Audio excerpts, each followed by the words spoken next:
Hello and welcome back to Michael's Japan Diaries. So as you may be aware, vending machines are kind of a big deal in Japan, in the sense that they're everywhere. Basically every single street corner has a vending machine. Usually they look something like this, where you can buy drinks, usually ranging from water to tea to coffee to various kinds of carbonated soft drinks. Basic stuff. And if the thing you're looking for is not there, well, just go to the next street corner, find another vending machine. Really convenient, and as I said, you can find them anywhere. In winter, they even have hot drinks, which is quite convenient given how it's cold in winter. That's basic stuff. You may have heard or seen something about some vending machines being kind of unusual, and wait, can you buy this thing in a vending machine? Kind of happens sometimes. And today I was out to deal with a few things that I had to deal with, and I found what I believe to be the most unique vending machine in Japan. Certainly it is the most unique that I have seen, and it's just over here, so let's go have a look at it, shall we? This is it right here, this vending machine. I didn't see it the first couple of times I walked past here because it's kind of tucked in the corner here and like facing this way, so I would only see it if when I'm coming from this side here. And I looked at it and I was like, this looks strange. Like, what's going on here? This vending machine, I apologize for the lighting, it's a little bit difficult here. This vending machine sells motsu, which is the main ingredient of motsunabe, as illustrated here, which is a very popular, famous food from Fukuoka. I've just never seen it in a vending machine before, so I was really, really curious. They've got 3 different kinds: Shoucho, Daicho, and Mino. These 2 are respectively small intestine, large intestine, and the middle one is tripe. They have the same 3 varieties down here, but with different flavors. These are all salt flavor, and these are tare, or like kind of soy sauce based sauce. It's just, I mean, I know that they are eaten. I've had motsunabe before. Motsunabe is fantastic, and I would recommend if you ever come to Fukuoka, try motsunabe. It's great. A vending machine that's what? So obviously we can't just leave the vending machine here and not buy something. We need to get something. I'm not going to make motsunabe. Motsunabe is kind of more good for winter because it's, you know, hot pot kind of thing. So I feel like I want to try it. I mean, I'm not going to buy it, just not use it. So I want to buy is something that I might be able to use for something. So I'm looking at going for basically the most expensive thing in the vending machine, which would be this one. But I feel like if you just have to fry it on its own, tripe might be the simplest one to eat on its own, and then I'll go for tare flavor instead of salt.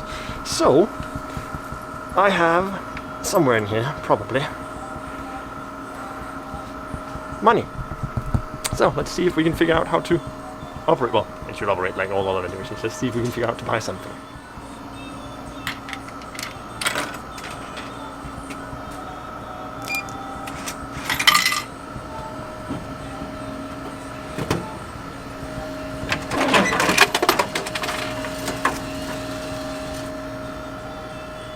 And there we go. Basic operation like any other vending machine. Stick in the money, press the button for whatever you want to buy. Let's go home and check what this actually is like. Alright, back home, in the kitchen. Time to open this thing and see what we got.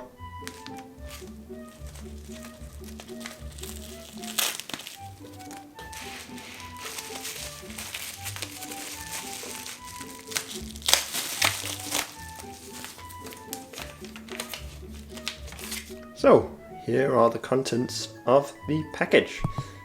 The actual intestines here, a little bit of a description of how to eat it, and as you probably noticed on the vending machine, there are these stickers. And, well, this is a sticker like that, so yay. There are a couple of recommendations how to eat it here. One of them says eat it to like fry it together with vegetables, for example cabbage or onion, or you can just fry it like it is and dip it into egg. which is psycho, like the best. So yeah, I suppose we're gonna have to try to do something like that. Okay, so excuse the angles because kitchen sizes and all of that. Let's try to actually cook this thing.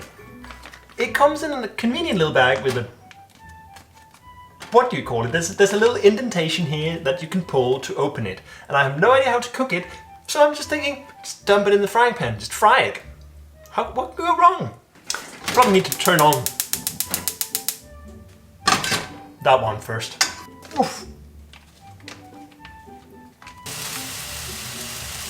Man, I can imagine this would be great with like an actual grill to make it like yakiniku, or I suppose hormone in this case, because that's the name. If they're not called motsu, they're called hormone, because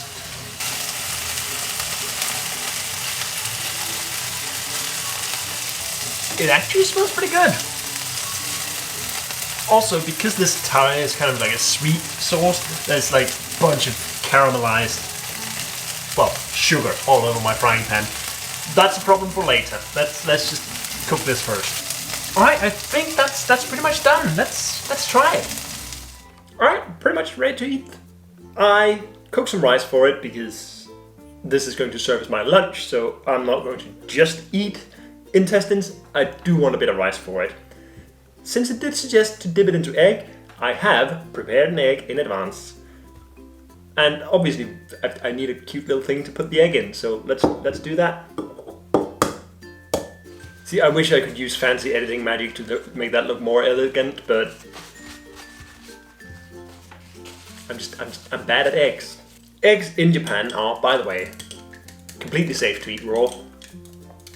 It took a little bit for me to get used to doing it when I came here first, because I've always been raised to think that raw eggs are absolutely not fit for consumption, but they are completely safe to eat in Japan, so that is what we're going to do. So, let's get one of these, dip it into the egg as suggested, and see what it's like.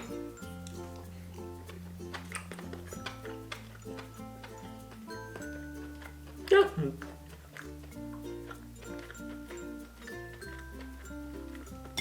It's pretty much just a chewy piece of meat with flavor of that sauce.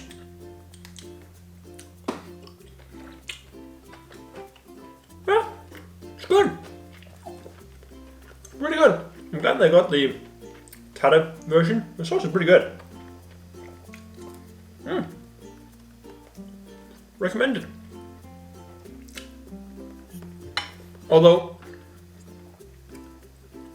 I will say, it's a tad expensive. Like, it was, what was it, 440 yen for this little pack? Buying meat at the supermarket is cheaper than that, but you don't get the novelty of getting it from a vending machine. You don't get a little sticker with it. That's good. Good.